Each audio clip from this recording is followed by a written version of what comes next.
Assalamualaikum warahmatullahi wabarakatuh. Anak-anakku semuanya, ketemu lagi dengan Bu Nining masih pada materi yang sama, yaitu tentang sistem gerak pada manusia.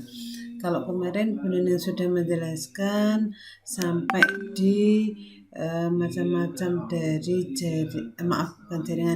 dari sistem gerak, yaitu pada rangka atau tulang, di mana kemarin ada appendix dan juga ada aksial merupakan rangka sumbu utama dan juga tambahan. Nah, sekarang kita akan melanjutkan pada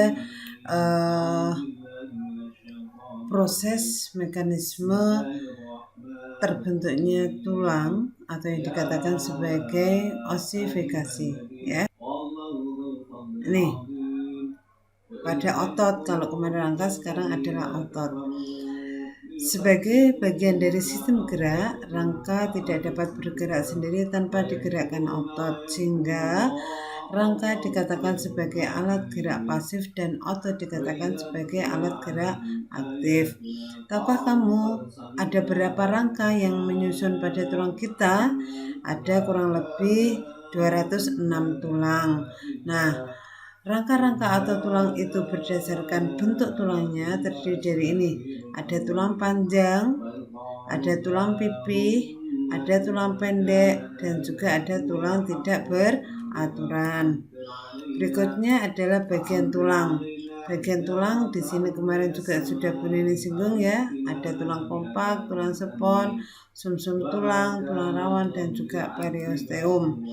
Nah, periosteum kemarin itu apa ya? Periosteum itu adalah lapisan dari tulang kompak atau lapisan dari tulang sejati. Nah, ini adalah yang dikatakan sebagai periosteum. Permukaan tulang yang panjang ditutup membran yang menempel dengan kuat disebut periosteum. Nah, periosteum ini akan melindungi atau akan melapisi bagian-bagian yang di dalamnya. Bagian ada di dalamnya siapa? Yaitu ada pembuluh-pembuluh darah kecil yang membawa zat makanan ke dalam tulang, ya. Terus kemudian ini ada tulang rawan atau kartilago, merupakan jaringan ikat khusus. Nah, kemarin kan pada struktur dan fungsi jaringan hewan, jaringan ikat itu kan ada dua, yaitu jaringan ikat padat dan jaringan ikat dengan sifat khusus. Dimana dengan sifat khusus ada jaringan tulang dan juga ada jaringan darah, ya. Nah, kartilago ini bersifat lentur, berwarna lebih terang, dan tersusun dari sel-sel yang dikelilingi oleh matrik protein yang dihasilkan oleh sel-sel tersebut. Fungsinya untuk apa? Kartilago atau tulang rawan ini adalah mencegah gesekan tulang terhadap tulang yang lainnya atau tulang terhadap satu sama yang lainnya. Terdapat di mana kartilago ini? Bisa kita temukan di telinga, ujung hidung, dan juga ruas antar tulang belakang. Anak-anak, di masa pandemi ini kita tetap belajar, ya. Nah, sekarang kita lanjutkan lagi masih pada kartilago. Nah, ini anak-anak yang kemarin Bu Nining singgung sedikit pada jaringan hewan, ya, struktur jaringan hewan.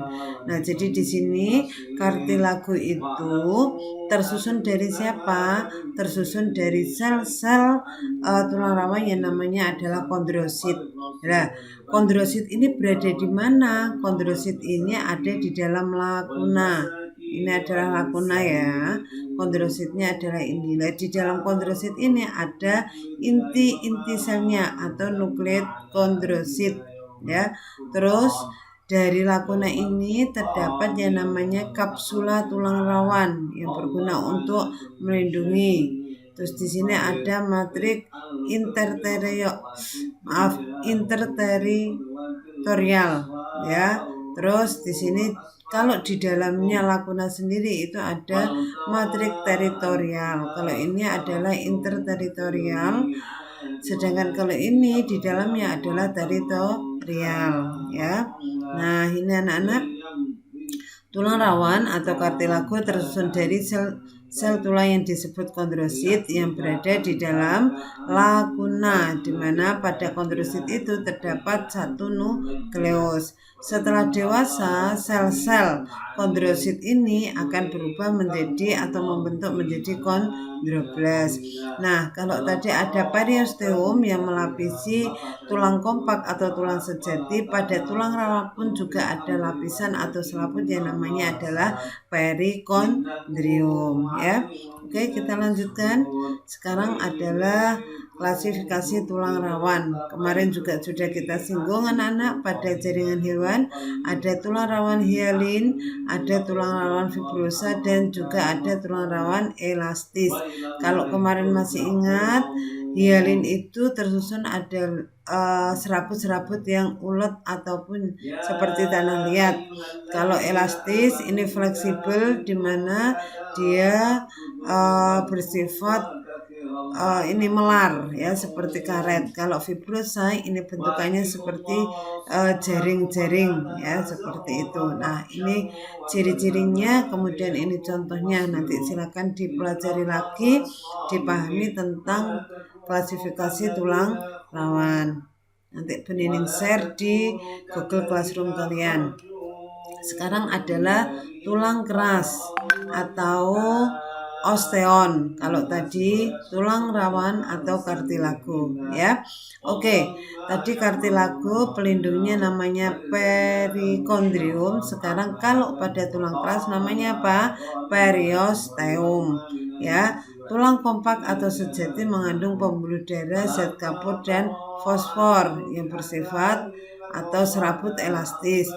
Fungsi tulang keras melindungi organ-organ penting seperti jantung, paru-paru, dan lain sebagainya. Berikutnya, ini adalah struktur dari tulang keras atau osteon. Sama anak-anak seperti pada tulang rawan, cuman susunannya lebih teratur pada osteon. Kalian lihat sekarang. Di sini, ya, pada tulang keras atau osteon disusun dari sel-sel tulang keras yang namanya adalah osteosit. Nah, ini adalah osteosit. Osteosit itu ada di mana? Osteosit itu ada di laguna. Nah, terus ini kan laguna yang seperti bintik-bintik merah ini adalah laguna. Di dalam laguna itu ada siapa? Ada osteosit. Nah, perlu kalian ketahui kalau pada osteon itu antara laguna yang satu, nah ini laguna yang satu dengan laguna yang lain, ya, ini akan dihubungkan oleh kanalikuli. Nah, jadi kanalikuli itu adalah yang akan menghubungkan antara osteon satu dengan osteon yang lainnya. Nah, kalau kita sudah memperoleh bagian seperti ini yang dikatakan sebagai saluran Haves, ya, seperti itu. Oke. Selanjutnya adalah proses terbentuknya osifikasi. Nah, pada proses terbentuknya osifikasi ini kalian silakan amati dulu tentang dari video ini, ya. Nanti silakan kalian cermati. Terus kemudian setelah itu, nah, kamu akan memperoleh di sini gambarannya proses osifikasi ini. Bagaimana proses terbentuknya osifikasi di sini? Nah, sekarang akan Bu Nining sampaikan.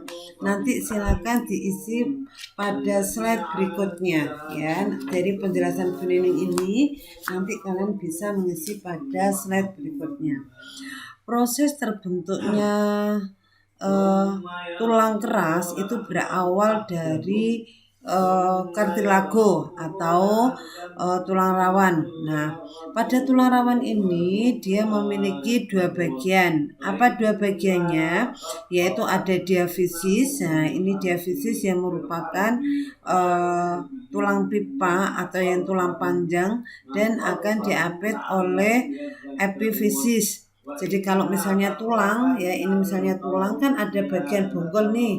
Banggalnya kalau kamu makan tulang itu bagian yang empuk-empuk itu namanya bagian epifisis. Sedangkan bagian yang panjang ini adalah bagian diafisis. Kenapa dikatakan diafisis? Karena diapit oleh dua epifisis, kanan dan kiri. Kalau ke atas berarti atas dan bawah, ya.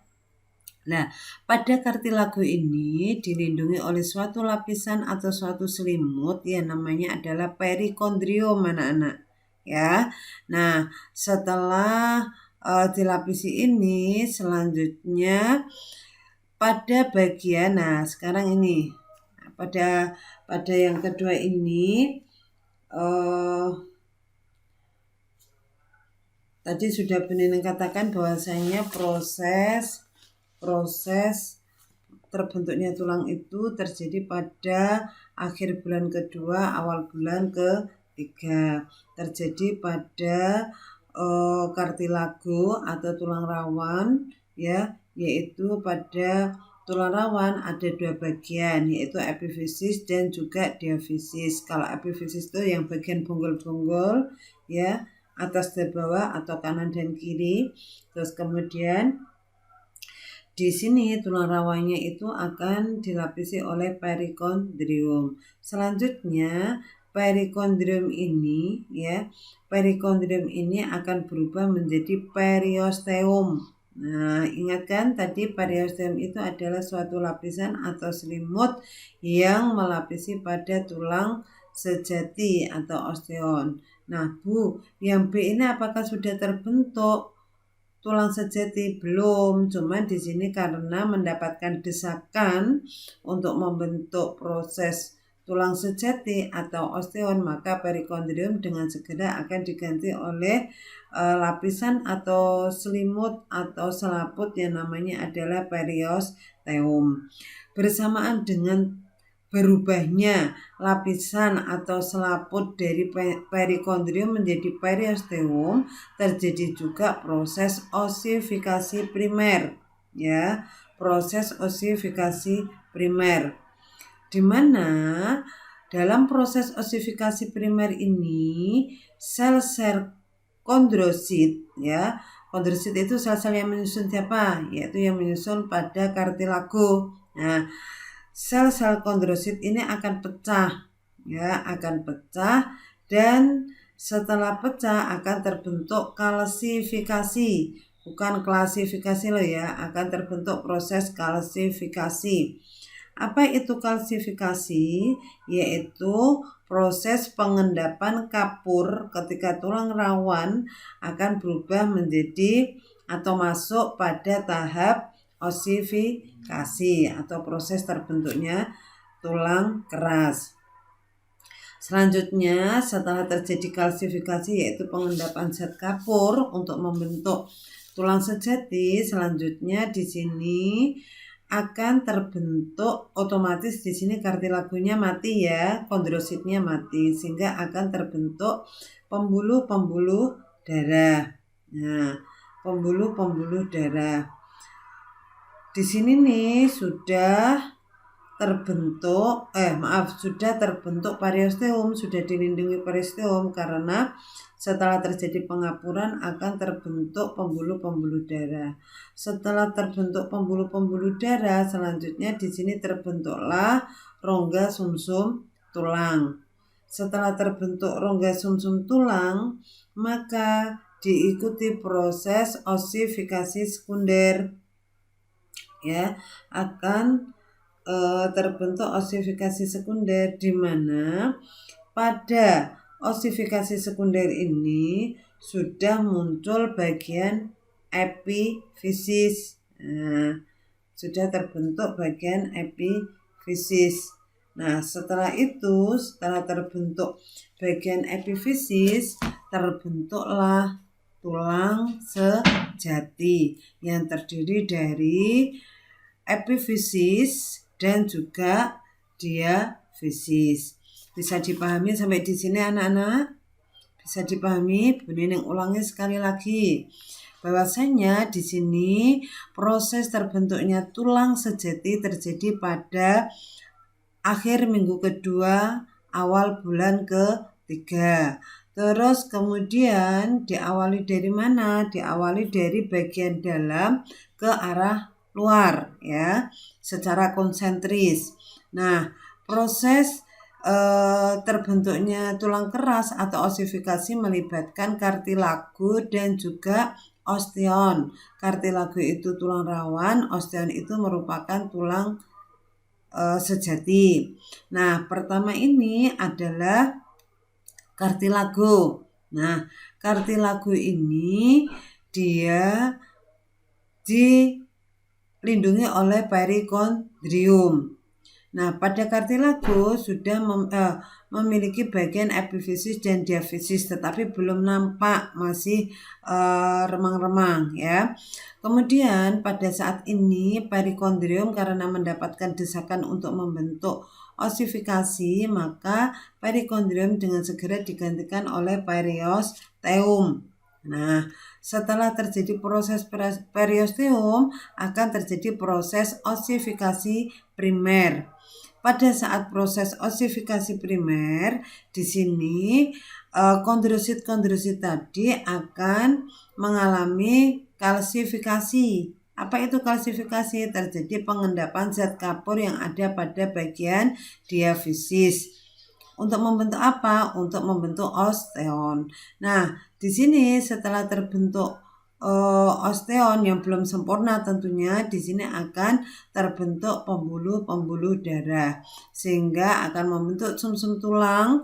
Setelah membentuk sumsum tulang terjadi proses osifikasi sekunder yang menyebabkan terbentuknya tulang sejati dengan adanya epifisis dan juga diafisis ya.